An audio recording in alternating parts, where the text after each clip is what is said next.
আমার কাছে দেন। কি সমস্যা? আরে ভয় পাচ্ছেন কেন? আমি চোর না, সাহায্য করতে আসছি। আপনার কাছে সাহায্য চাইছি আমি। আচ্ছা চান নাই, কিন্তু আমি দেখতেছি আপনার সাহায্য লাগবে, আমি সাহায্য করবো না? লাগবে না তো বললাম না। কি আপনি এই কি হয়েছে? সমস্যা? আরে অনেক কেমন আছো? আছি ভালো। তুমি আর আপনি আপনি বলতেছো কেন? ও তো আমার ছোট বোন। তাই তো, আপনি আপনি কেন করতেছি? এই দাও ব্যাগগুলো দাও দাও দাও দাও। চিনোস নাই? অনেক, যে আমার ব্যাচমেট ছিল যে। চলো। ভালো আছে, সমস্যা নেই। চেক তোর খাটটা অনেক একটু রিল্যাক্স।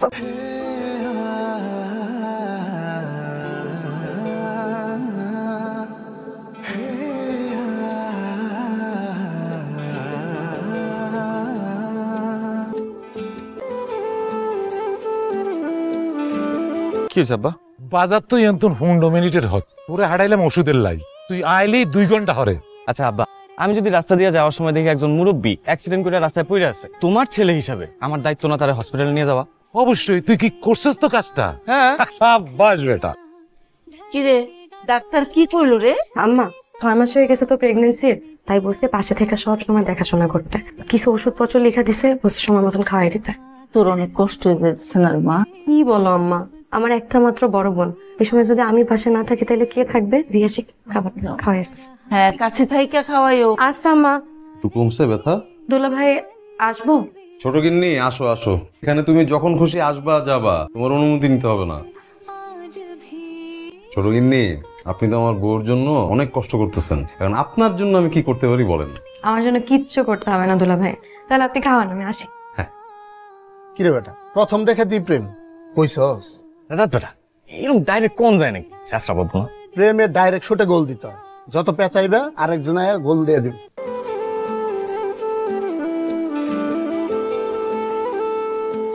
আরে তুমি কি অবস্থা?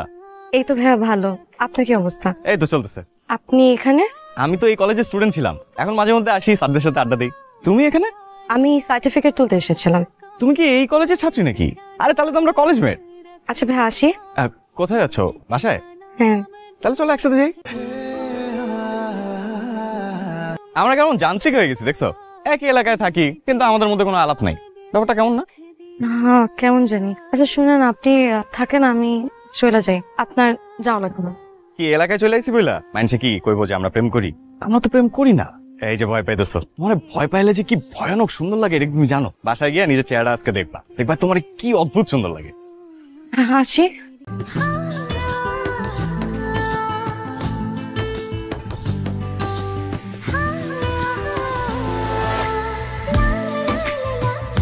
বাসায় গিয়ে নিজের চেহারা আজকে দেখবা, দেখবা তোমার কি অদ্ভুত সুন্দর লাগে।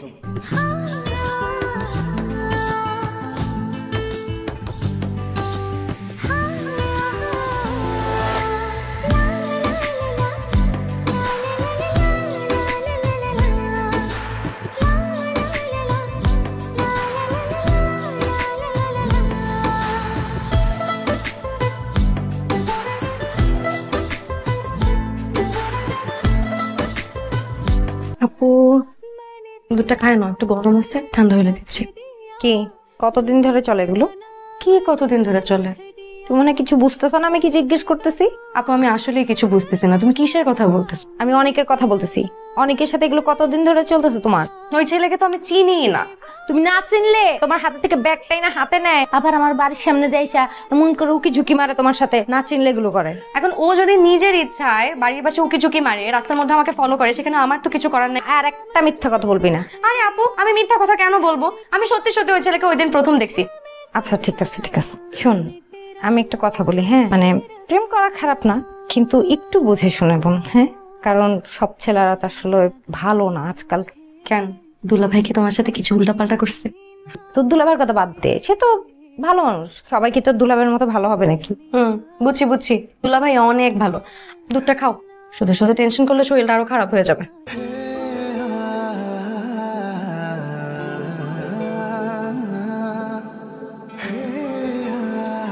এই আপনার সমস্যা কি? আমার বাড়ির আশেপাশে যায় ঘুরঘুর করেন, রাস্তার মধ্যে আমারে ফলো করেন, সমস্যা কি আপনার? ভয়ে বলবো না নির্ভয়ে বলবো? ভয়ই বলেন। আর তার ভয়ানক চেহারাটা আমি একটু দেখি। যদিও তুমি এগুলা জানো তাও বলি। আমার আব্বা রশিদ সাহেব একসময় সরকারি চাকরি করতেন, এখন রিটায়ার্ড। আর ঘরে বসে সারাদিন আমার জ্বালায় আর্মিতে পাঠানোর লেগা। কিন্তু আর্মির এই ডিসিপ্লিন লাইফ তো আমি চাই না। আমি চাই আমার একটা সুন্দর সুস্থ জীবন হইব, যে জীবন থাকবো প্রেমে ভরা। আমি তোমার ভালোবাসি। শুনেন, প্রেমের শুরুতে শুরুতে সব ছেলেরা এরকম মিষ্টি মিষ্টি কথা বলে, কিন্তু 2 দিন পরে এগুলোর পাত্তাও পাওয়া যায় না। এসব প্রেম ভালোবাসার মধ্যে আমি কোনো বিশ্বাস করি না। তুমি যদি প্রেমই না করো তাহলে বিশ্বাসটা কেমনে করবা কও? আমার একটু বিশ্বাস করো। এরপর থেকে যদি আমার বাড়ির আশেপাশে ঘুরঘুর করতে দেখছি, তাইলে কিন্তু আপনার খবর আছে। আর রাস্তার মধ্যে আমার যদি আর ফলো করছেন, তাহলে খালি দেখেন আমি কি করি। 01722628622। যদি কখনো কোনো প্রয়োজনে দরকার হয় তাহলে এই নম্বরে ফোন দিন। আর বাড়ির সামনে এরকম ঘুরঘুর করবেন না, মুরব্বীরা দেখলে খারাপ বলে না। আসি, দরকার হলে ফোন দিন এই নম্বরে। 0171762। আমার আর ফলো করবেন না, কিছু লাগলে যে নাম্বারটা দিয়েছে নাম্বারটাতে ফোন দিন, তাইলেই হবে।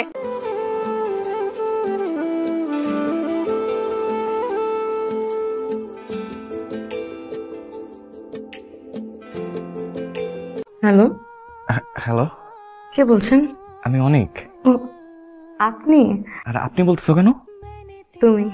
শোনো না, তোমার না খুব দেখতে ইচ্ছা করতেছে, তুমি একটু বারান্দায় আসবা, আমি তোমার বাড়ির সামনে একটু আসি। আপনারা না মানা করছি বাড়ির সামনে আসতে? আবার আপনি বলতেছো? তোমার না মানা করছি, আসতে হবে না। কি এই আলোতে তোমার খুব সুন্দর লাগতেছে। এই আলোতে তোমার খুব সুন্দর লাগতেছে।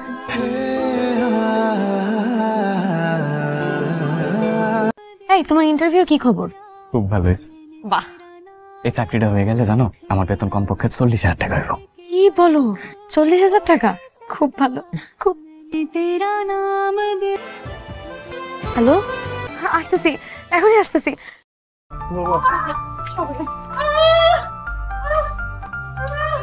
আমার ইমার্জেন্সি 2 ব্যাগ ও নেগেটিভ ব্লাড দরকার। তোর ভাবি এখন অপারেশন থিয়েটারে আছে। হ্যাঁ হ্যাঁ হ্যাঁ, ডেলিভারির জন্য।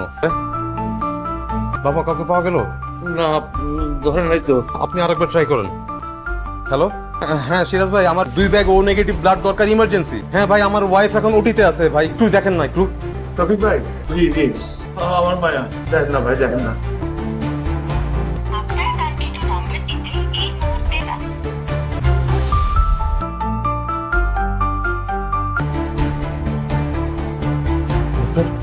কি অবস্থা এখন? আপনাদের কন্যা সন্তান হয়েছে, আলহামদুলিল্লাহ। বাচ্চা সুস্থ আছে। তবে বাচ্চাকে বাঁচাতে পারলেও আমরা বাচ্চার মাকে বাঁচাতে পারিনি। ডক্টর,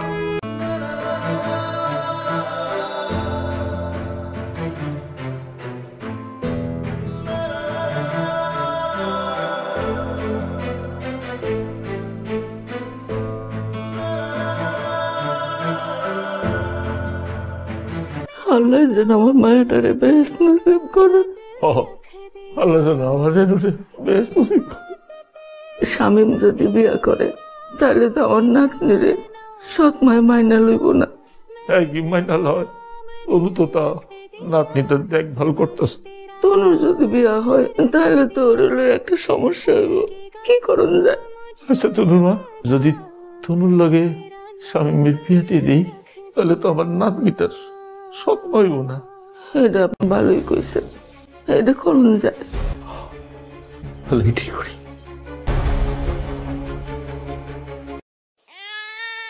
দুলা ভাই, আমাকে আমাকে দেন। কি হয়েছে? কি হয়েছে? কান্না করে না, আমি দেখছি। দুলা ভাই,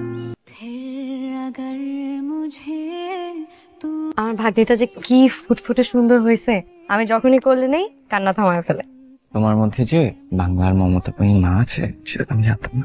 আচ্ছা, তোমার চাকরির কথা তো কিছু জিজ্ঞেস করা হলো না, কি খবর? চাকরি তো হয়েছেই, বাবা আমারে করতে দিলে তো। সকালবেলা ঘুম থেকে ওঠার পর ট্রেনিং, রাত্রে ঘুমাইতে যাওয়ার আগে ট্রেনিং। মানে তো এটা তো ভালো, তুমি চাকরিটা জয়েন করে ফেলো। আমি এখন আর্মিতে জয়েন করলে আমার 5-6 বছর লাগবে তোমাকে বিয়ে করতে। আর আমি যদি তোমাকে বিয়ে করি এখন, তাহলে তুমি আর্মিতে জয়েন করতে পারবো না। মানে তুমি জটিলতা দেখছো তুমি। আচ্ছা, বিয়ে করার জন্য এখনই এত উতলা হওয়ার কি আছে? আগে মন দিয়ে চাকরিটা করো, তারপর না হয় আমাকে বিয়ে করবা। না, আমি আগে তোমাকে বিয়ে করব, তারপর আমি চাকরি করব। আপনাদের কথা তো আমি ফেলতে পারবো না, কিন্তু আমি চিন্তা করতেছি তনুর কথা। সামনের পুরোটা ভবিষ্যৎ পড়ে আছে। ওর তো একটা ইচ্ছা অনিচ্ছার বিষয় আছে। ও যদি মনের মধ্যে বিন্দু মাত্র কষ্ট নিয়ে এই বিয়েতে রাজি হয়, আমি তো সারা জীবন ওর চোখে ছোট হয়ে থাকবো। তুমি এইটা নিয়ে কোনো কিছু ভাইবো না, ব্যাপারটা আমরা দেখতেছি। বাবু কি করে? ওকে নিয়ে তোমাদের আর ভাবতে হবে না, এখন থেকে ওর সব দায়িত্ব আমার। এই দায়িত্বটাই পাকাপোক্ত ভাবে তোরে দিতে চাই। পাকা পোক্ত ভাবে মানে? শোন, সোজাসুজি ভাবে বলি, আমরা তোর বিয়ার সিদ্ধান্ত নিছি, তাও আবার আমাকে নিজের মধ্যেই। নিজেদের মধ্যে কার সাথে? জামাইয়ের সাথে। কিসব যাতা বলতেছো আম্মা? দুলা ভাইকে আমি আমার নিজের বড় ভাইয়ের মতন মনে করি। আপু মারা গিয়েছে তো একটা মাসও হয় নাই, এর মধ্যে তোমরা কি সব শুরু করছো? যাতা না মা, বিয়ের সিদ্ধান্ত এখনই নিতে হইব। এই ব্যাপারে আমরা পাকা কথা দিয়েও ফেলছি।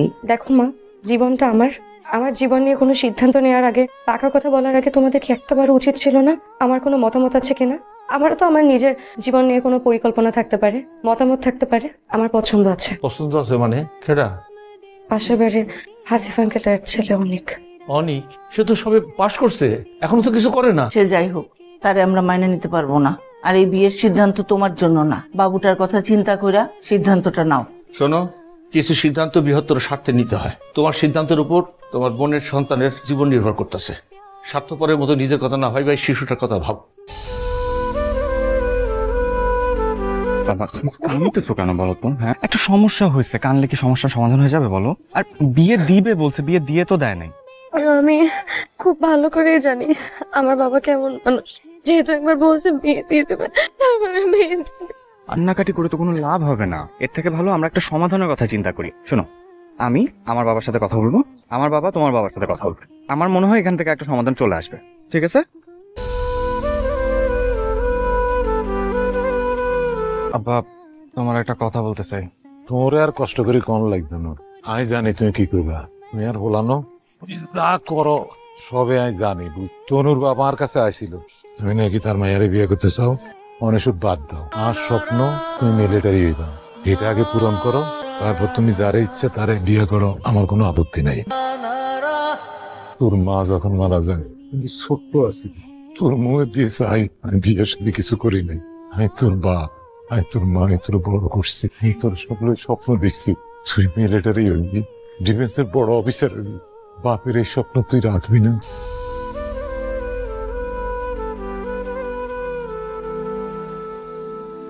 কি রে, কি নিয়ে ভাবতেছস?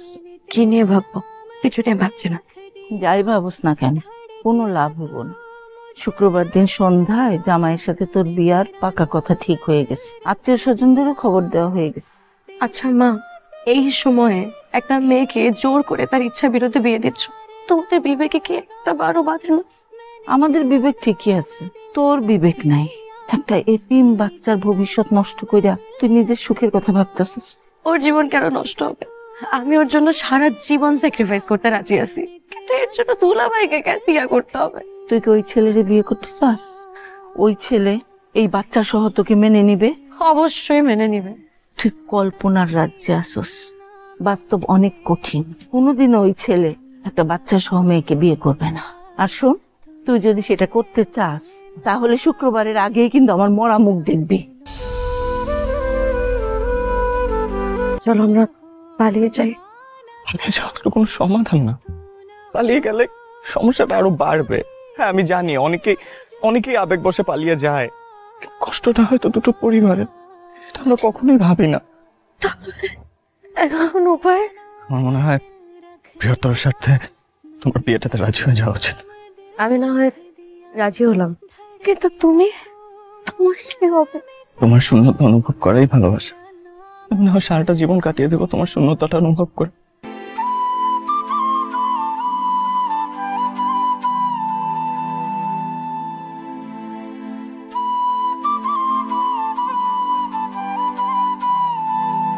ভিডিওটা ভালো লাগলে সাবস্ক্রাইব করবেন। বাবা, মা, দেখেন আমি এই বিয়েটা করতে রাজি হয়েছি শুধুমাত্র আপনাদের দুজনের অনুভূতিটাকে সম্মান দেওয়ার জন্য। আমি জানি এই বাচ্চাটার যেন একটা সুন্দর ভবিষ্যৎ তৈরি হয়, এর জন্য আপনি তনুকে আমার সাথে বিয়ে দিতে চাইছেন। কিন্তু আপনারা এটা চিন্তা করেন নাই যে এই বিয়েটা হইলে 3টা জীবন নষ্ট হয়ে যাবে বাবা। কারণ আমি জানি তনু একটা ছেলেকে ভীষণ ভালোবাসে। এখন আমার সাথে যদি তনুর বিয়েটা হয়, তনু কি কখনো পারবে মন থেকে আমাকে স্বামী হিসেবে মেনে নিতে? আবার দেখেন ওই ছেলেটার কি হবে যে ছেলেটা পাগলের মতো তনুকে ভালোবাসে। আর আমি যদি আমার কথা বলি, আমি ওর সাথে দুষ্টুমি করি, গিন্নি গিন্নি বলি, কিন্তু আমি তো তনুকে সবসময় আমার ছোট বোনের চোখে দেখে আসছি। আমাকে মাফ করবেন মা, আমি এই বিয়েটা করতে পারবো না আসলে। এত কিছুর পর তুমি এই কথা কইতেছো? বাবা, আমি আপনাদের অনুমতি না নিয়ে আর একটা কাজ করছি, আমাকে 2টা মিনিট সময় দেন। বসো।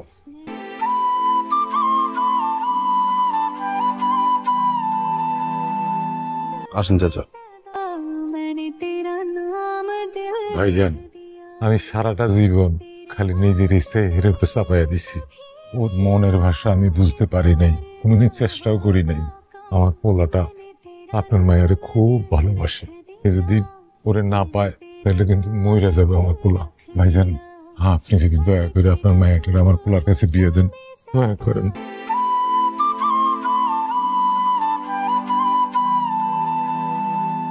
কাজী সাহেব ওকে বিয়ে পড়াচ্ছেন।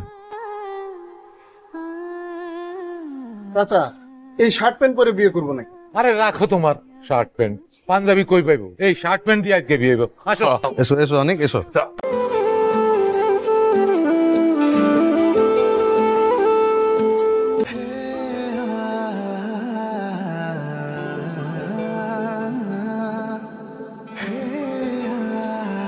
ভিডিওটি ভালো লাগলে লাইক কমেন্ট শেয়ার করবেন আর অবশ্যই চ্যানেলটি সাবস্ক্রাইব করে রাখবেন।